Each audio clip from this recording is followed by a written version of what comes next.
Thank you. Thank you for coming. Please sit down. Thank you. Who likes pizza? Come on, who loves pizza? Nobody loves pizza more than me. Been making pizzas for 32 years, and I ask this question. I say to myself, how do we make the industry better? By learning from one another. It's been an amazing journey. My success is your success. My success is your success. You know, John Arena and I, New York, the Bronx, walking down the street, New York Pizza Festival. You know, being with John Arena, how many people know John Arena in this audience? We have a timeless friendship, you know, and when it comes to John, we learn from one another. He was one of the first guys that said, "You're the GOAT," and I think Joe Carlucci might have been at the same time, and I said, you know what, when I look at John in this audience, I don't think I see a bigger or badder GOAT than John Arena.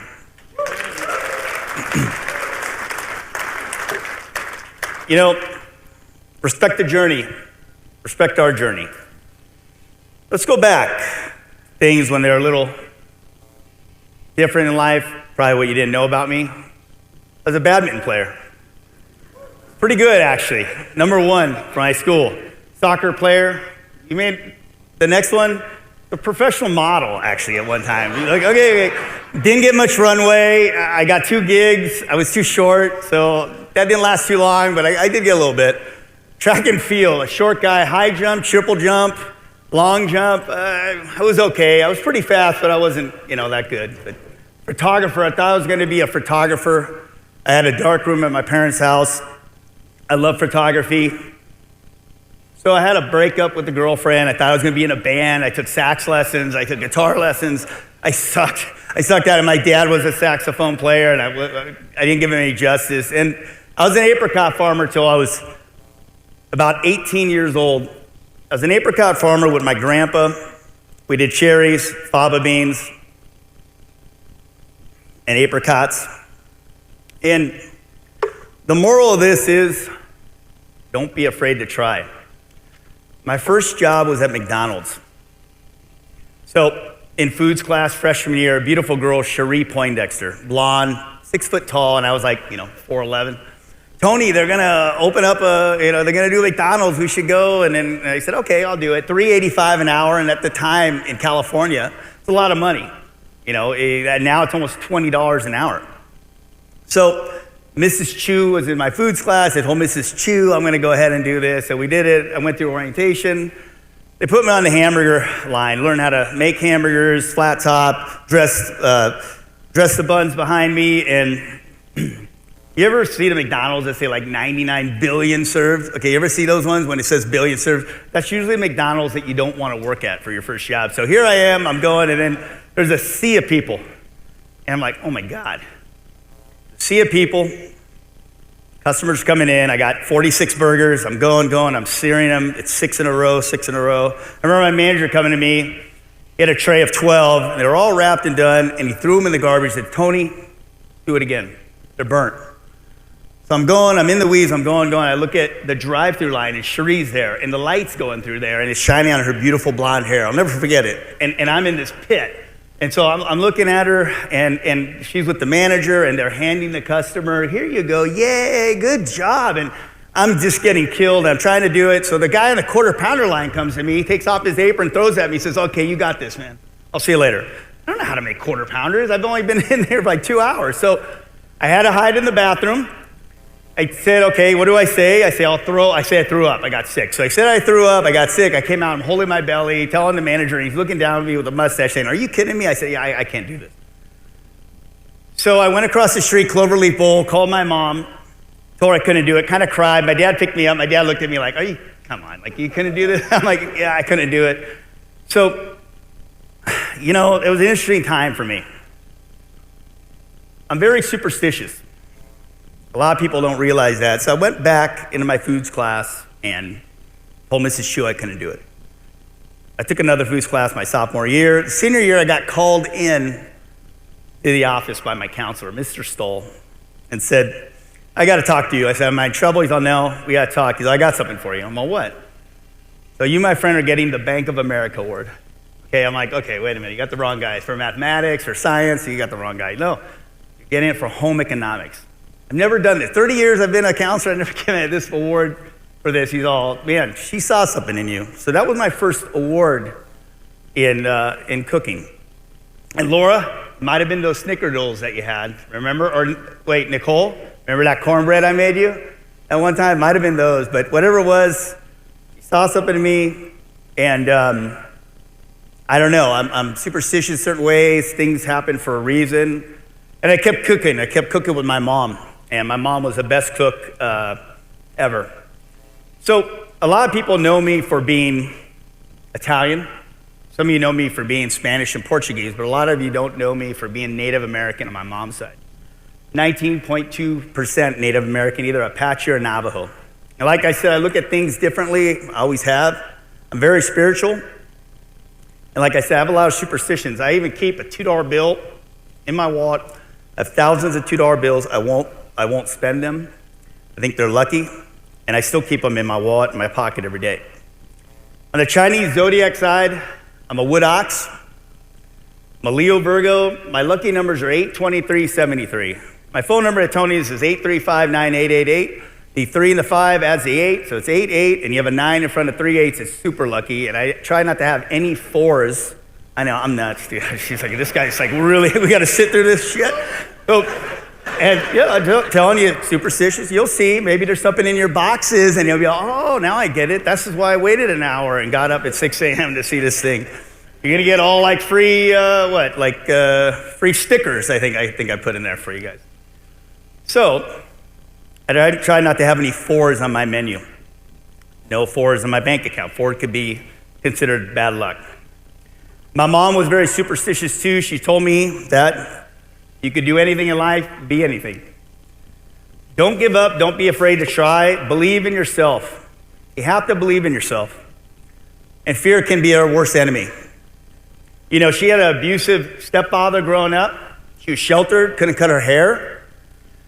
My mom had a tough time growing up until she met my dad, and they were soulmates. You know, nowadays, everybody seems like they just want to be a personality before they become a person, especially with social media. Try to be a person. Because personalities sometimes bug me a little bit as we go on. You know, she was sheltered, like I said, and like I said, fear can be our worst enemy. I hated the teacher, my first grade teacher. I used to hide from my teacher. She used to hit me on my left hand because I was a lefty. Now I'm a righty. She used to hit me on my left hand and made me right with my right.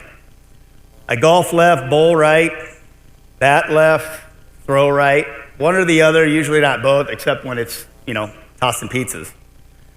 She mixed me up a bit, and teachers bothered me. I was the guy that sat in the back of the class. I didn't raise my hand, and I definitely want to be on this stage back in the day. I had to make myself get out of uncomfortable situations, get in front of situations that bothered me. Early in my career, or actually early in school, I took leadership courses, and after school I took improv classes because I said one day I might be on TV, and I took improv classes right out of school. Early in my career, interesting time. My friends went to college, didn't know what I was going to do, and I was a little upset, a little depressed. So here they go to college, and my brother opens a pizzeria up when I was 17 years old. And I fell in love with pizza. I mean, who in this audience is obsessed with pizza right now? If you're not, you're in the wrong show. My mom pushed me for who I am today. I was 17 years old, and everybody went to college, and I fell in love with pizza. I thought I could be better at it. I wanted to learn how to make it. I wanted to learn as much as I could. I need to understand it better. When we're younger, we tend not to understand things. And I remember the $1,500 nights, the $3,000 nights, the $15,000 weeks, the $20,000 weeks, we're going to hit $1 million. I remember my girlfriend at the time, who's my wife now, sitting on that counter writing out deposit slips. And back in the day, it was all cash, checks, a little bit of charge. Now it's all charge. Writing those slips out and kind of like thinking about one day, am I going to get my own pizzeria? Took me 17 years to get that pizzeria. I worked for my brother. Did I want more sales, more volume for my brother? I did. All the above. And doing $1 million store, having a store of my own one day. And that was a dream come true, and it was pretty much all of our dreams come true. So here I was, 23 on The Tonight Show. Thought I knew everything, 3-time world champion, started touring. I wanted to open a pizza up really badly, and it took 17 years. And I thought that was forever. I was pissed. In those 17 years, I mailed out VHS copies. It wasn't YouTube, couldn't Google it. Anybody that could look at me in the pizza industry, show, festival, working for a pizzeria, doing a commercial.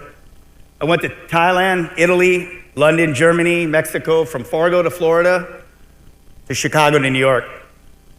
I worked for Disney on the side. A lot of people don't know that. I worked for Disney for several years, did Tomorrowland grand reopening, Animal Kingdom, Lady and the Tramp 2.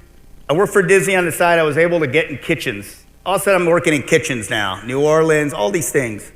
Learning regional styles of pizza. Respect the journey. You know, I was 23 and 24, and I filmed commercials in Atlanta for pizzerias, Minnesota. I was all over the place. Detroit. And through the US, I started learning more, and then started doing gigs, fun stuff with Francis Ford Coppola. And it looks like we're in a kind of a fight right here, right? I'm like this, he's like that. I'm doing this. Tossing pizzas on the stage in front of about 1,000 people. He kind of went to me, and he was a little drunk, and he's like, you know, they don't do it like that in Italy. And I said, I just got back from Italy. I just won my 5th world title at the time. They do this in Italy. No, give me that dough. And we're like, it's a little embarrassing because it's like me. It's like me going to Francis saying, hey man, that's not how you make a movie, Francis. I mean, okay, there's something I do know, it's pizza. Maybe nothing else, but I do know something about pizza. So we argued, I almost got in a fight with him. It was that close, but I guess you can't argue with the Godfather, so we'll let that one slide. Respect the craft. I'm headed to Italy, my honeymoon, year 2000. My wife and I are on our way to Sorrento. I said, we have to stop off in Naples. We stop off in Naples, Spaccanapoli, run, Don Michele's busy, let's go to Trianon. Go to Trianon, and I'm sitting there, my wife, we order, guy smoking a cigarette, flicks his butt over somebody's pizza, gets an order, boom, boom, boom, in, out, lands. My wife goes to eat it with a knife and fork. I'm looking at it. Looking at the bottom, Stephanie, out there. Where's Stephanie at? She has to be here, right? I just did a joke for her. Jeez. She just texted me too. So, because I have a great bottom, right? So you know the jokes, right? The pizza bottoms. It's early for pizza jokes, but those guys know it over there. Mike's excited. So I'm looking at this pizza and I'm like, I don't know how to make this. So my wife's like, just eat it. I'm like, what are you doing? I'm like, you know what? You see that guy, how fast it was? See how fast it went in? You see the char, the leopard? I don't know how to do this. I mean, respect the craft. Is it my mantra? Our company's mission statement? All in one. The infrastructure. The building blocks. I had to learn everything all over again. You know, I should be at honeymoon, making out with my wife in Italy. Instead, I'm trying to figure out how to make pizza differently. Respecting the craft was a pinnacle moment in my career. So in 2000, 2008, I studied pizza in its entirety. I taught myself Neapolitan pizza. I had 2 beehive ovens in my backyard at a condo. And at the time, I had Neapolitan flours, tomatoes, wood boxes, long maturation, direct method, indirect method, Polish biga, everything you can think of. Just like what you guys are doing in your unis right now. Just doing it, put in beehive ovens. I would put those beehive ovens in the back of a truck, go to Danville, delivery, Thursday nights, and make pizzas. Neapolitan, did what I could, try to get oak, almond, cherry, whatever wood I can get.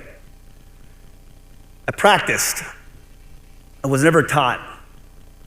Then I went to a nightclub, Spin, in Walnut Creek, made pizzas at what you'd probably say is a pop-up, but back in the day, you didn't call it a pop-up back then. And then 7 years later, I entered a World Pizza Cup in Naples. I won for Best Margarita. I always say it was a win for the US. It wasn't just a win for me. And when I got off that stage, about 15 minutes later, I said, I think I can make this better. I think my wife even told me, are you nuts? You just won everything. I said, I think I can make it better. I think they even told maybe Glenn Sobalski or Billy Manzo. I said, I think if I tweak the salt a little bit, do 0.5%, 2.5% salt, and I can change it, I can add more hydration. I'm content, but at the same time, we can always be better. 2004, 2005, the Food Network came around. Lucky it was coming around. All the guys that used to compete in Vegas stopped. I was still doing it. And then all of a sudden, I won a couple competitions on the Food Network, and I always say timing is everything. At the time, Bill, Pete, myself, and a few guys, I'm going to introduce a little later, had a meeting in New York. We said we're going to change Expo. We have competitions, traditional, non-traditional. We'll write the rules. I'll help you, Bill. Bring back the World Games. Biggest, fastest, acrobatics. We don't want to get paid. I'll prove to you we'll make Pizza Expo better and bigger. Just give me a little booth and we're going to sell merchandise. Later, we got a contract and Pizza Expo is bigger and better. And with the help of Sean Browser at the time, the pizza competitions grew. And then with the help of LaMarca, Michael LaMarca, Jeremy Galvin, and his team, next to Italy, the International Pizza Challenge is as good as any competition in the whole world next to Italy. And we're pretty proud to say that. And does everyone know LaMarca? Awesome guy. That guy kills it. I saw him yesterday and I said, hey, what's up, Mike? And wait, he won Hulu, right? Won the Hulu championship. I said, what's up, Mike? Congratulations. He's all, don't call me Mike, call me Champ. I'm like, what do you mean? And he's all, don't look at my eyes. I'm like, okay. Mike's very much like J-Lo now. I swear to God, you can't look at him and you just stare away. So anyways, Mike is a great guy. I love him to death. I told him I was going to talk about him. We had a shot Sunday night. I said, you know what? I'm going to mention you in my keynote. He's, oh my God, I'm going to cry. I'm like, just wait. You're really going to cry when you find out. So he'll love that. So, during this time, I had to step away from being a pizza acrobat and I had to focus on food. For me, the training was very intense, learning all these styles, which my dreams did become reality when Tony's Pizza Napolitana did open up. And when that opened up, let me briefly summarize it to you. Was I chasing the white rabbit? I was. When it came to Tony's, I didn't have a pro forma business plan. I didn't have much money. I borrowed money from bookies, loan sharks, and I had 2 investors. I didn't have much money. I had a dream like a lot of you guys did. I had a dream that I want to open up this place. I got all these ideas and nobody really got it. You want to do all these styles? What do you want to do that for? Just pick New York or just pick Chicago. Just do that. You want to do all these? You want to have all these flowers? I had to get flowers dropped off by Russian truckers by the pallet, and we'd bring that flour down the basement. And that, let's say, brick cheese or Provel or that dry mozzarella that went in coal ovens that are only found in New Haven or New York. Ingredients that weren't here. Going to a cheesemonger, saying, hey man, do you know what Provel is? Can you get for me Provel? What is that? Is that imported from another country? Well, yeah, St. Louis. It comes from St. Louis. So you don't understand what it took to do that concept. Wood, gas, electric, coal, rotating gas. All these styles, every Stanislaus tomato you could almost think of. I mean, when you think of what we did there, sourcing ingredients back in the day from an independent restaurant that wasn't that busy was incredibly hard and expensive. It birthed the International School of Pizza, Slice House, Capo's, Giovanni's, Toscano Brothers. The list goes on. Over the years, with the accompanied Slice House to Tony's, the whole fast and full service meets fast casual. What you see Pizza Rock downtown is right now, as you walk in, there's a Slice House and then you have a full service restaurant. The Tony's and Slice House model, the original Slice House model, is what that came from. I mean, it birthed a lot of things, and I was lucky to be able to get into 49ers, had great partnerships with the Giants, the Warriors, the Raiders. Raider fans in the audience? Niner fans in the audience? That couldn't have helped with that couldn't have happened with the help of Bon Appetit, Center Plate, the Levy Group, Chef T, Fidel Baccio, Mario Alioto and Bill Greathouse, some guys that say we want to bring great pizza into a ballpark, not stadium pizza where it's just hot dogs and just a bad slice of pizza.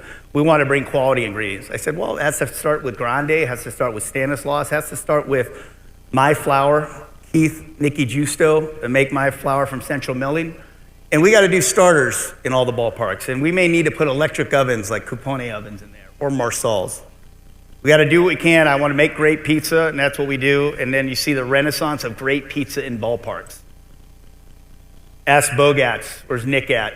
He has some amazing pizzas in his, and he's in all over Pittsburgh right now, doing great pizzas. So it's awesome to see that. Can't leave out Frank and Lorenzo Fertitta, Bob from the Stations Group, Green Valley Ranch, Drayton Casino. So let's jump 3 years. Beginning of 2020, just signed the biggest loan of my life. Bought out my final partner in North Beach and all the restaurants in there. I signed that, and all of a sudden, COVID hit. And when we jump back 3 years, sales dropped in the millions at Tony's. It was crazy. I couldn't believe it. And during the duration of that time, my mom passed away, which was extremely hard for my dad and my brother. We had to take her off life support. I got COVID, I got shingles, I gave my wife chicken pox and COVID. She was a mess, our whole house was a mess. I got COVID again. It could have been worse, but it was bad. Year of the ox it happened, right? 2021. Supposed to be my worst year, it was my worst year. Whenever it's your year, it's usually your worst year, usually. So, sales for me were all over the place. Some up, most down. And one that shut down, Pizza Rock downtown, the first Pizza Rock Sacramento, downtown Sacramento. Shut down. As an owner and operator, you see a restaurant shut down, it's one of the worst things ever. Losing your employees, trying to explain to them what happened. COVID was a nail in that coffin. Most people during that time were focused on saving their money. Everybody played defense. I was more about investing it, believing in your brand. Not focused on saving my money. I mean, I was doing specials like everyone was, wine for a dime. I was doing random things, family pickup, pizza valet, you name it, we pivoted. Sold toilet paper and sanitizers. I invested in outdoor parklets, roofs, seating, heating, everything. You name it, I pivoted, and I said to myself, okay, I have more seats at Tony's now. In 2019, we could do maybe, 30, 40, 50%. Here, we did 9.2 million in 2019. We dropped to 7.2. Could this be a $10 million year? But what if it's an 11? What if it's a 12? I rolled the dice. I ended up investing a lot of money. So the guy tries to shut me down. I'm getting the city coming out to me every day. Natalie is here, my GM. We had a deal with the city every day. I went to the city, I said, what's up, man? It's COVID, we're busy. Listen, I had to shut down Capo's, Slice House, Tony's, brought it all together in one, turned off the coal oven, turned off the wood fired, kept the core, had to do what we could to survive. We were busy. Joe's across the street, everybody was closed. It was dark. And some of you remember how that was. San Francisco is very, very different. Some of you may remember, but it wasn't like every state. San Francisco was very difficult, and so was California in general. So we were busy. We did what we could. I see the guy we get into a little bit, and he says, you WAP, you Guinea, all you fucking Dagos are alike. You come here, you're good for nothing. You know what, tough guy, why don't you come around the corner? Just let you know, this guy's like 70 years old. He's a little guy. I could have punched his lights out. I mean, I swear to God, I wanted to. I got so pissed off. I was just like, God damn, you know what? Get the hell out of here. Get out of here, man. This guy was mad at me because I was a successful Dago, WAP, whatever, I was successful. He's pissed off. He had something inside of him. And when somebody says, you effing Dago, you get the, a little different than Tony Choiano coming to me saying, hey man, you eat like a Dago. Let's go get a drink, you Dago. That's a little different. When somebody goes like that, I called my attorney, Adam. I said, man, I'm so pissed right now. I know what I'm gonna do. I'm gonna call something. And at the time, I was working on a bakery that served bagels. I'm gonna call it Toscano Brothers, just the bakery style. But you know what? I'm gonna call it Dago Bagel. If you guys don't know what Dago means, it's pretty bad, okay? So Dago Bagel was born. And Adam's like, don't do it, my attorney. I suggest you don't do it. I'm like, come. I'm like, you know what? He's all, it's gonna be too much controversy. I'm like, you know what? Kill him with kindness. Own the word. Take the word back. Screw that guy. I can't be a Dago that makes a bagel. Oh, NWA can have a band in the 80s, but I can't have a plate, Dago Bagel? Okay, if you don't know what NWA stands for, go ahead and look it up, Google it. I'll let you guys check that out. But goes down the same route, right? Forget that guy. So, was I busy because I sold so many bagels? We sold a good amount of bagels. That shop was the commissary for Tony's. I moved my mixers, 30% of my inventory. I moved all my, about 3-4 employees over there. Started making dough over there. And, it got nationwide attention. It was pretty good for the press, which I don't mind. 95% of the Italians said right on, and 5% said, what are you doing? You're gonna call it Dago Bagel? See, yeah, I am. So, that's your problem. So, at Tony's, got rid of my Marsals, put Pizza Masters, added toast, changed the fryer line, saute line, expanded, did the kitchen, remodeled the kitchen, changed Slice House. I was investing. And I said, one day it's gonna come back. I know it is. And back in the day, if you had a restaurant that was just kind of doing okay, you know what I mean. It's like everyone's like guessing, it's gonna come back, right? It's gonna be a month, it's gonna be like 30 days. How long will it be? I mean, there was a lot of those talks every day. Tony's sales went from 8.3 to 12.7. If you looked at 2018 to 2020 and you see that 2022. And then we're on pace to do 13 million this year, so we're really proud of that store. I'm proud of that store. That's the store that everybody said wouldn't make it. What are you doing this for? Why do you want to do that? Why do you want to make every style? What do you want to do that for? That's kind of a stupid idea. Oh my God, if I tell you, everyone said that to me except my wife at the time. So, the philosophy of coaching, got that from my dad, having a strong core. It wasn't about individual players, like one, it was about the whole team. Good players around average players make great players. This translates into my hiring. My dad knew how to pick players that nobody knew, and all of a sudden they would be the best in the league. I swear to God. And I would say, Joe Carlucci would come to me and say, where'd you get this person from? I'd be like, that guy right there or that girl right there is gonna win it all, or she's gonna be badass one day, trust me. And Joe would be, all right, man. And then he'd come back to me and he'd say, you're right, I don't know where you find these teammates. My work ethic came from my grandpa. He was the hardest working man I ever knew. For me, I wasn't the tallest player, wasn't the fastest. I had to work harder in sports. I worked hard. I wanted to be better than my brother. Wanted to be faster than him, but I was never faster than him. But I had that DNA of winning inside. There's a DNA that you have inside if you play sports that you know how to win.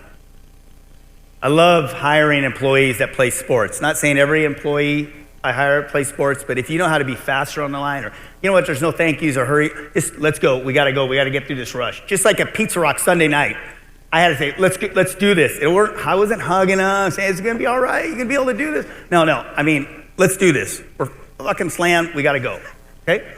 It's just one of those things. You know what it's like when you play sports and you have to win. I have that winning instinct in me, I do. I like to win. Most restaurants that can't adapt to change could be a dining restaurant, a restaurant that needs to evolve. We need to understand the game. My dad always told me, you understand the game, son. Every night's a new game. Sometimes we win, sometimes we lose, but at the end, we need to adapt and evolve as an owner, as an operator, or as a restaurant. we don't, we have a very hard time when it does evolve.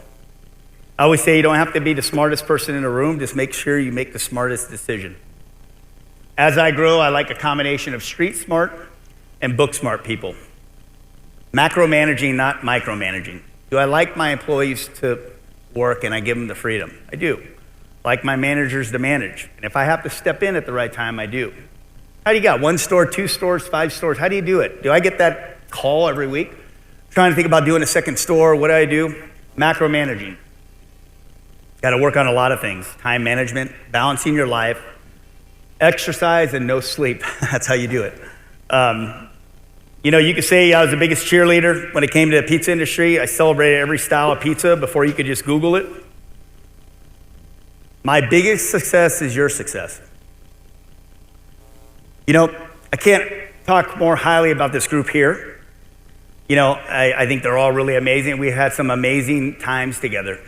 And then you look at this group. My biggest success is your success.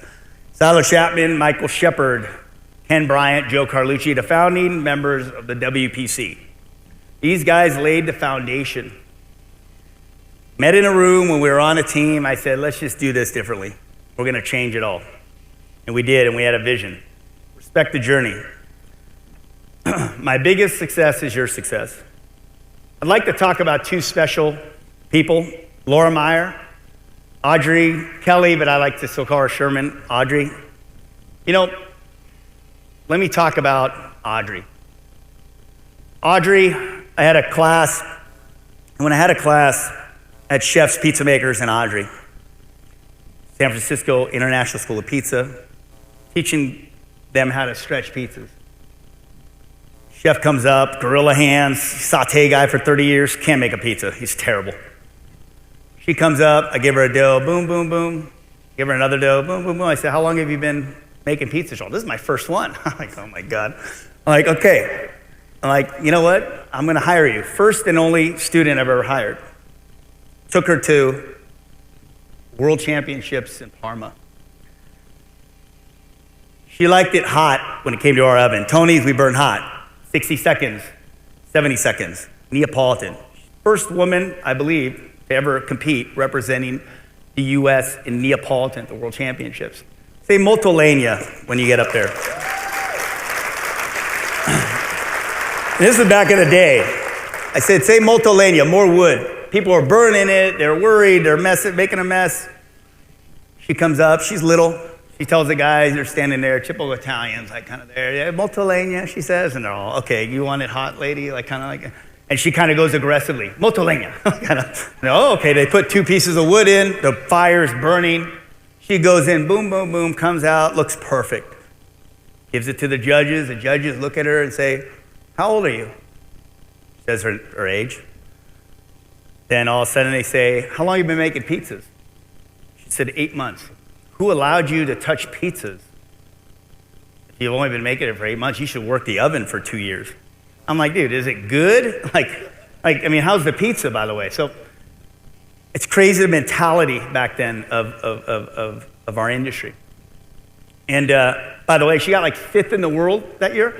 Probably could have got top 3 if they didn't look at her like she's just a little girl that's only been making pizzas for 8 months. So yeah, let's just hold back Kobe Bryant and LeBron James and let's let them wait 4 years because that's the rules. And you can't play out of high school. Sorry, you have to wait. You're not there yet. That's the way it was.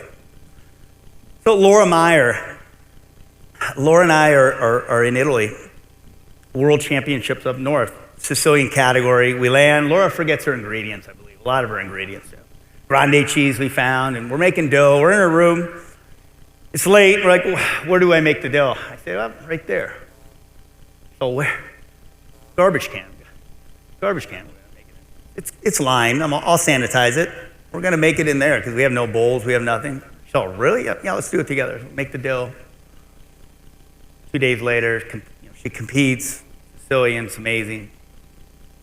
We're at the awards ceremony, and the time they announce it, they kind of had to announce something in Italian. It was kind of like feminine, this masculine, almost saying like, it's not going to be a male we're going to invite up for first place. We got to make sure that everyone knows it's basically like a female in an interesting translation. They announce her name, first place. She's jumping on top of a Capone oven, resilient, like amazing. She wins. The world's best pizza we made in a garbage can. I just want to let you guys know. Great. Was that the secret ingredient? Laura Meyer has Pizzeria de Laura. Audrey has a great pizzeria, Audrey's Pizza Garage. Laura's won 2 world titles after that. After that, meaning that's 3, right? Jeez, I heard that over there, wow. She hasn't had much sleep. She opened a restaurant a couple days ago, but then again, yelling at me like she always does. But when Laura Meyer and Audrey, back in the day, it's like you see the women in pizza movement now. And you see people that laid a foundation. There are 2 of them. And you think of like Diana Cachu, international women. Diana, you think of a number of women out there. I always like to say Brittany Saxton, what Tara Hatton's doing right now. And then I think about a lady that I competed against, Oriana Tirabassi. You've probably never heard of her name, unless you're Italian, you're from Italy.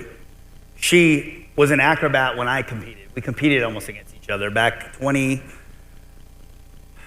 years ago when I started, 1995, 1994.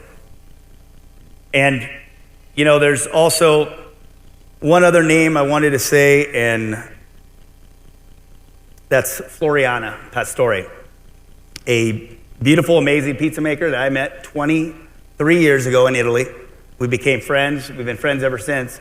And these are women that have been competing, and now you look at it now. I just love the direction that our industry's headed. And what's the secret? Is it in here, or what's the secret ingredient? I have 3 secret ingredients that won 3 world championships that most of you probably don't know about. Naples, Italy, we go, we compete. We get there, International Tennis Hotel, it's called. Everybody said, we're gonna go get our ingredients, make our dough. We're gonna get the water, bottled water. You wanna come, Tony? I said, no. I tried the water in Naples, and it was sulfur. Everyone tried it. Terrible. First thing you learn is if your water's cloudy, tastes terrible, super hard, don't use it in dough. That's how you should be taught. They went off, and I used that water in my dough. Dirty water, sulfur. In Naples, do they have reverse osmosis systems and purifiers? They didn't. When I won in Italy, the judge said, there's something about yours, just had a flavor to it. Opposite that I would ever do. Parma, World Championships, Pizza and Pala. Had Grande on it, Stanislaus, Cingale from San Gemignano. It was a beautiful pizza, and one day when I competed years ago, this is 2016, in 2001, I was with a friend, Giorgio Giove. Got second place in 2001 with an ingredient. And he said, yeah, man, they're in gas stations, it's all over. I said, really? They love that here? They love this. And I put that on my pizza. That was Philadelphia cream cheese that's found all over Italy. They love it. And that judge came to me and said, there was something about your pizza that I just loved. I said, not the Grande or Stanislaus, it's the Philadelphia cream cheese. It's funny, Porto, Portugal, the Pizza All-Stars. Pizza All-Stars competing, making a port reduction, chorizo that's imported, all this stuff, working in my restaurant, bull's blood that's on it, crazy stuff. Made a creme de port, forgot an ingredient. Was at the airport, my wife remembers this, grabbed a bunch of this, put it in my pockets, got on the plane, got all hot, nasty, got off the plane, was in Porto, we all went to go get our ingredients, and I go down this aisle, and there's a whole aisle devoted to this one ingredient. And I made my creme de port reduction, and I whipped it with something. That ingredient was the mayonnaise that I got at the local store that I had hot in my pocket on the plane. It was kind of nasty. Well, I went there and I'm like, wow, is everything cooked in mayonnaise in Porto and Portugal? Like, it's crazy. So I won. The judges said, there's something about that pizza that just tastes good. It's the mayonnaise that was on it. Well, there are sometimes secret ingredients, and those are 3 of them that I had. You know, I reminisce about starting a school 20 years ago almost. Why share your recipes and knowledge? I was this first certified pizza maker from the Scuola Italiana Pizzaioli by Enrico Fama and Graziano Bertuzzo. The question when I got certified from Italy said, you're gonna do Teglia, you're gonna do Roma, you're gonna do like different styles, like pizza classica. I said, yeah, I'm gonna do American styles. So why would you do American styles? Because I said, I think Neapolitan and New York, I think they're as important as both. Chicago's as important as Roman. It just is. I want to teach tavern. I think that's important. You'll see a renaissance one day. So they're a little mad, but pizza renaissances begin in Italy and the US. They start at a lot of schools or at a lot of expos, like Pizza Expo. And, you know, different types of refinements, multi-grains. What's old is new again. Cast iron to Detroit to tavern to grandma. Styles like Neapolitan Keynote that's on the rise, or Keynote Americano, which I coined phrase. You know, I've contributed over 20 books, and I've written 3 about pizza. It is not a weakness to teach your strengths to others. Respect the journey. Look at some of my students now. Ann Kim, I mean, that's just a few of them. Will Grant, Hunt Brothers, Smoke, Tony, Anthony, Tony, Tiago, Tony, and Anthony. You know, I've certified over thousands. I've taught classes for years and years and years. How many people in the audience have been to a class I taught before or got certified? Or, yeah, I just want to say thank you. You know, when I talk about classes, the Hunt Brothers right there, Via 313, Detroit, the Detroit Renaissance, where did it begin? It started with Sean Rendazzo, a big part of it. But also Hunt Brothers in the class, Smokovich, Big Dave, some amazing people. And they said, we have an idea. We want to be in Austin. We want to start Detroit. I said, okay, I did a commercial there for Dolly's back in the day. I had it, but I don't really remember it. Oh, it's brick cheese. There's these pans, hard to get. Okay, we want to do it, but we don't know. Do it, man. Don't do it. And they'll tell you, Tony said to do it. Is it a mobile or is it a brick and mortar? Whatever it is, find the money and do it. Well, they're super successful now, and they've sold their company. So we went off. I went to Detroit after that. Smoke went back. We bought all the pans out of Detroit and Mexico because there were no pans back in the day. Went to Sean, met him at Cloverleaf. I said, guys that tell me that you're like this, you know, biggest cheerleader of Detroit, tell me about it. He's like, yeah, man, I love it. And God rest his soul, he's no longer with us. And he was a pioneer, Sean. I said, well, I'm doing a seminar on pan. I think you should be in it in a few months. This is like 2010, by the way. So he said, I'd love to be in it. I'm going to compete. He's in it, just like here, making a pizza. I said, this guy may win it all tomorrow. This is Detroit. New Yorkers say, oh, this is Sicilian. Oh, that's a grandma. No. And then they say, okay, this is not neither. It's different. He had Detroit style on his back. He walked around with the shirt. Everybody in the competition was all, what's Detroit?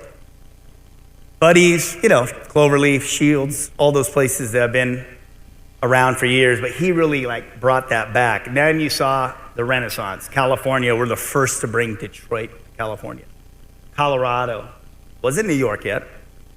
Austin, Texas. Then you saw New York, then you saw Korea, then you saw Canada. That was the Renaissance, and now you see it everywhere. Like I said, God bless him. And back in the day, you know, you didn't always have people that helped you. You know, when you look at it, and you look at some of the people that helped us along the way, you know, Pizza Paul, Big Dave, Tom Lehman, Evelyn Sloman, Pat Bruno. You know, pizza makers that you look up to now on social media, 15 years ago wouldn't give you the time of day. I'm telling you, they wouldn't give you the time of day. They say the reason why my pizza's good is because I make it and nobody else. But now they have multi-units.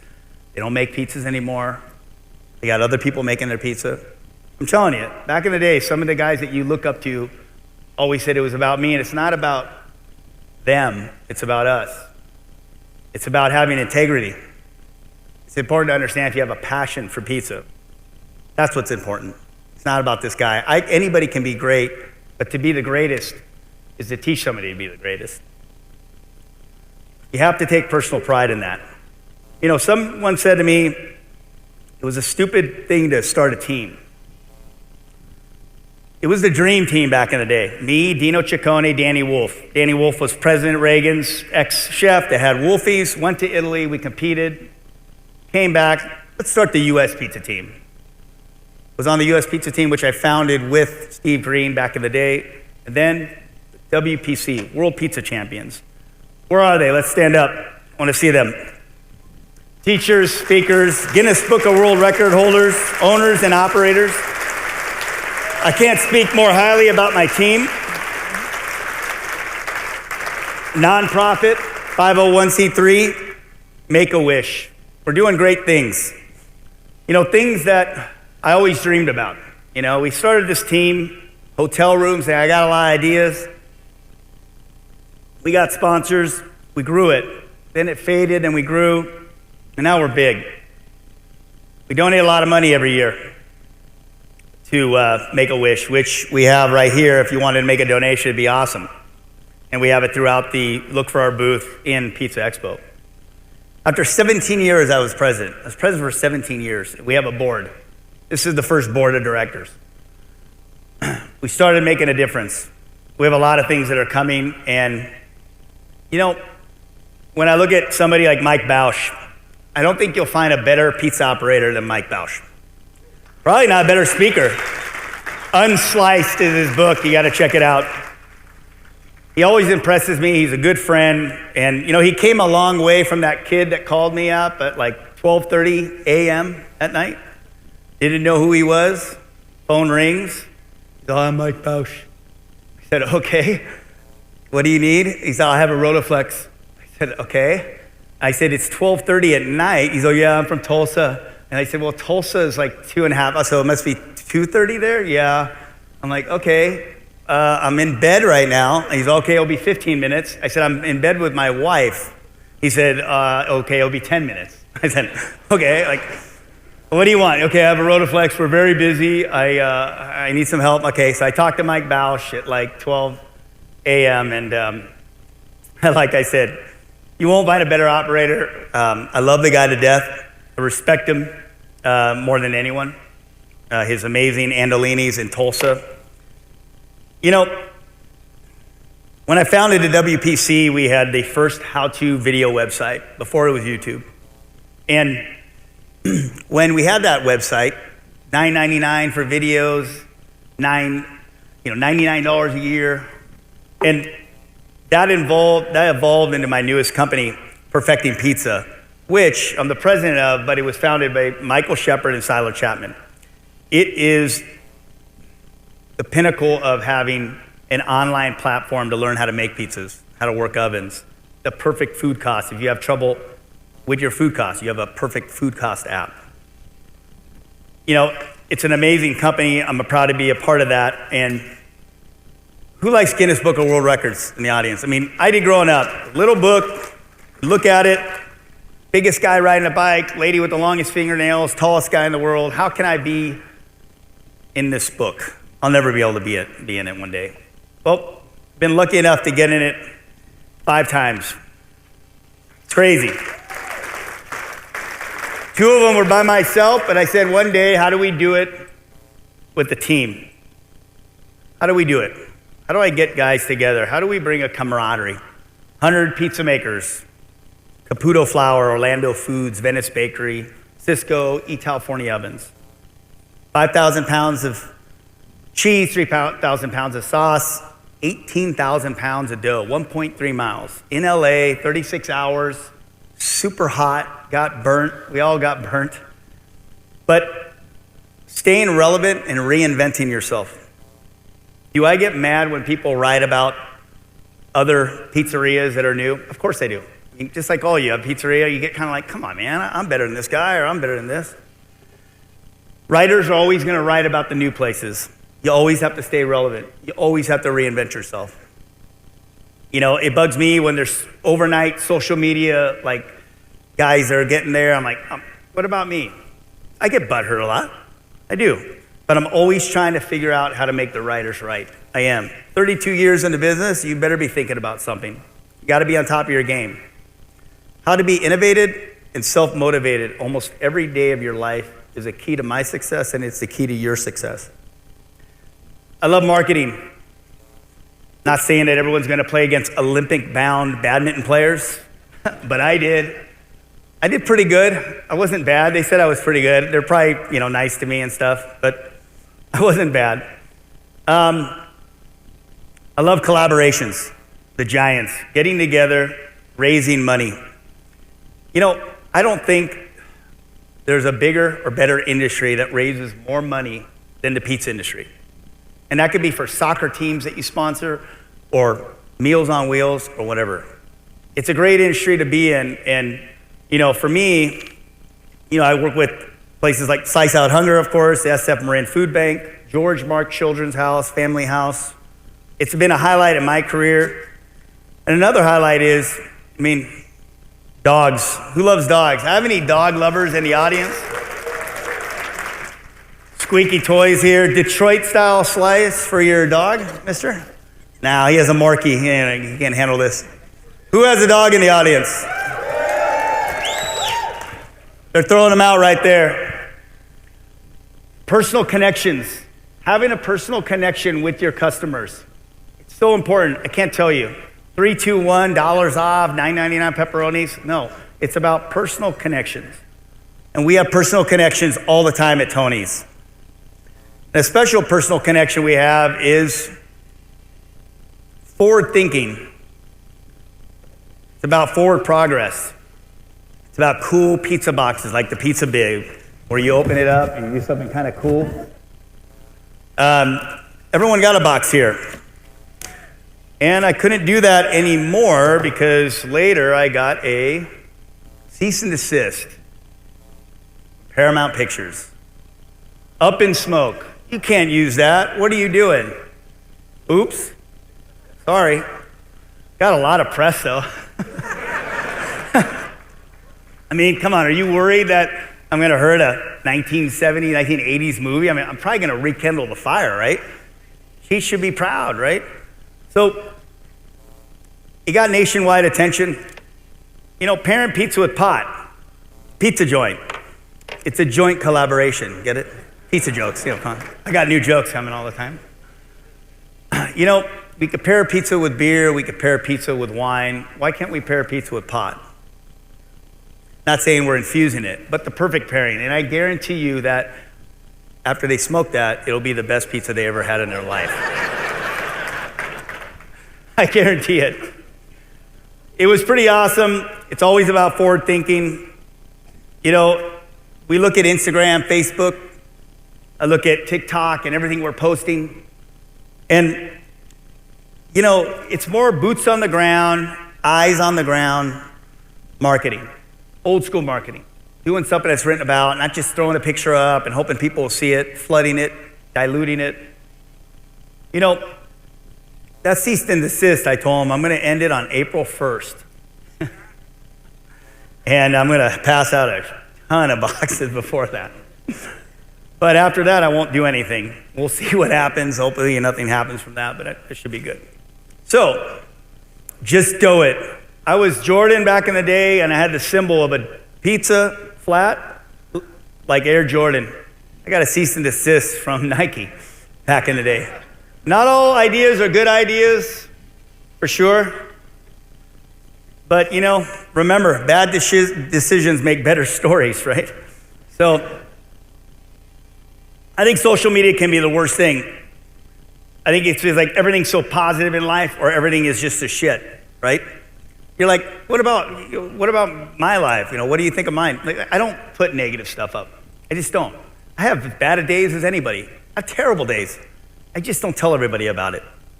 People say, oh, you got the life, man. You're killing it. I'm getting killed a lot. And people don't realize that. I try not to wear my feelings on social media, and I think everybody can improve in that. That's just my own thing. This is my third keynote address, and I said, slice houses are the future. I said this at a keynote. Guys got out and said, what? slice house? You mean like Sparrow 80s concepts? Like, yeah, in malls and that kind of thing? I said, yeah. Chefs are going to elevate it. Pizza makers are going to elevate it. It'll be the future. They looked at me like I was nuts. Again, you know, you look at them, there are some respectable slice houses out there that are awesome all over the U.S. And they're also called Slice House. They kind of took my name a little bit too, but we'll let them do that.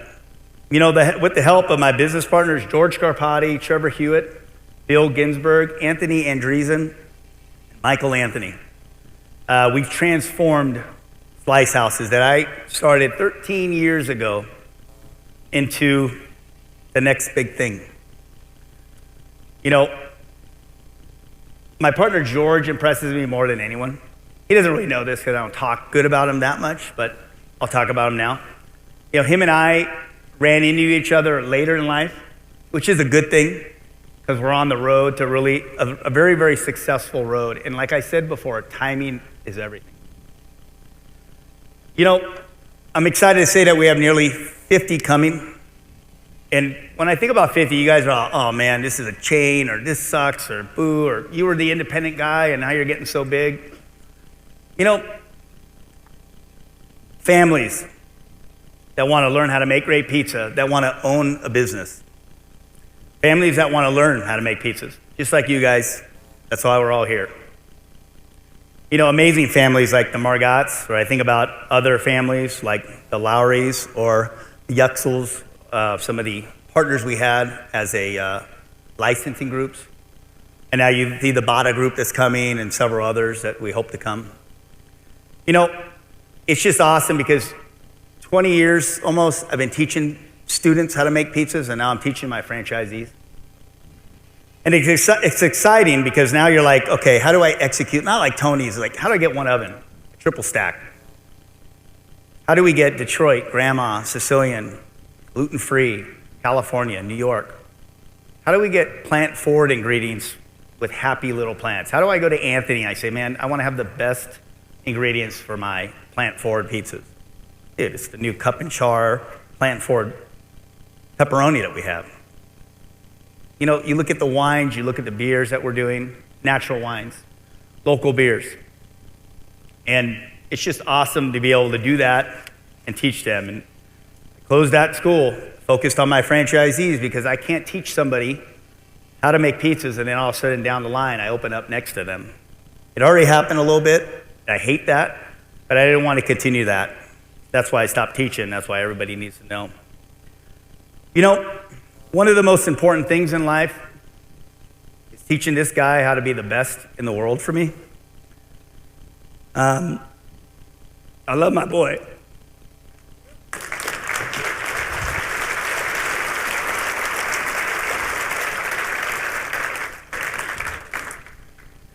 Sorry. Haven't got much sleep.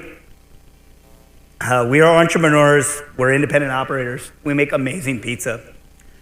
We're not brain surgeons, but we do have a mission, and that to keep learning, teaching each other every day, especially teaching the next generation.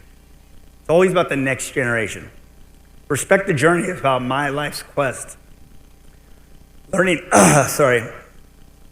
everything through restaurants, my competitions, and travels. Thank you. I love this industry more than you know. So, anyways, I have more respect for you than anyone, and I expect you to respect the craft during your journey to success and salvation. I want to thank a few people first, real quick, before you open your boxes. Pizza Day, Pizza Expo, Emerald, Pete, Bill, Megan, Jeremy, Denise, Josh, the whole team. This keynote address, Grande Cheese.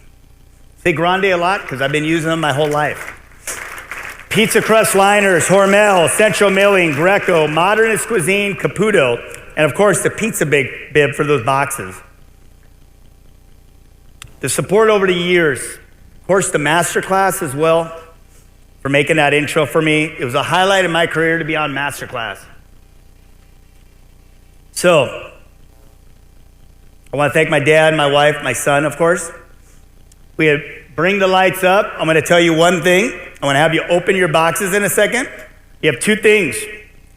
You have a liner, a Perfect Crush liner, and under that liner, you have another liner. Please open that up. Tell me who the winners are. Everybody's a winner, but there are some golden tickets.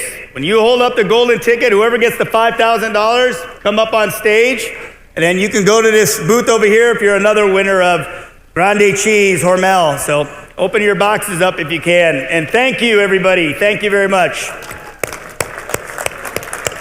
Thank you.